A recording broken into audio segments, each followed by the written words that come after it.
Paramedics have warned heat stroke can be a killer after a man collapsed and died on a golf course during sweltering temperatures in Sydney this afternoon. The man was at Wooloora Golf Club at about 12:48 p.m. on Wednesday when he collapsed in the heat and went into cardiac arrest. At the time, a nearby weather station recorded the temperature to be 38 degrees. Golf club staff and paramedics were unable to revive the man, aged in his 60s, who was one of dozens of people needing an ambulance after they were overcome by heat. Chief Superintendent Alan Morrison from New South Wales Ambulance said the man's death was a terrible tragedy. People need to understand heat stroke can be a killer and not to take their health for granted, he said. We really want the public to stay inside, drink water and avoid physical activity. Temperatures climbed past 40 degrees in parts of the city's west, driven by northwesterly winds, with the city itself reaching a maximum of 38 degrees.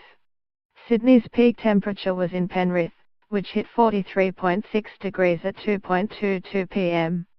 Elsewhere in the state, Williamstown, Tickle, Scone and Cessnock in the Hunter hovered around 43 degrees, as did Walgett in the northwest. By mid-afternoon, a cool change brought welcome relief across the Sydney basin, dropping temperatures rapidly and bringing rain and thunderstorms. Sydney Airport saw its temperature drop by 10 degrees in 2 minutes, between 1:24 p.m. and 1:26 p.m., as a southerly swept in. Its top temperature was 39.4 degrees at 1:24 p.m. Another rapid change was seen at Sydney Olympic Park, which dropped from 40.9 degrees to 30.6 degrees in an hour, with similar drops seen at Canterbury and Holsworthy. The New South Wales Rural Fire Service had issued total fire bans for the Greater Sydney region for Wednesday, warning of a very high fire danger, while the Hunter region and northwestern New South Wales were given severe fire danger ratings. RFS Commissioner Shane Fitzsimmons told Channel 9 there were 80 fires burning around New South Wales, with 30 of them uncontained.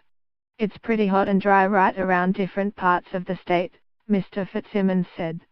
Heat gave way to rain, lightning and hail on Wednesday afternoon. Storms detected near Richmond, Riverstone, Colo Heights and Fairfield moved southeast, with heavy rain and winds impacting on Hornsby, Parramatta, Sutherland, Sydney's CBD, Sydney Airport, Sydney Olympic Park, the Harbour Bridge, Liverpool, Manly, Terry Hills and Bondi. A severe weather warning remained in place on Wednesday evening, with the Bureau of Meteorology warning of gusty thunderstorms.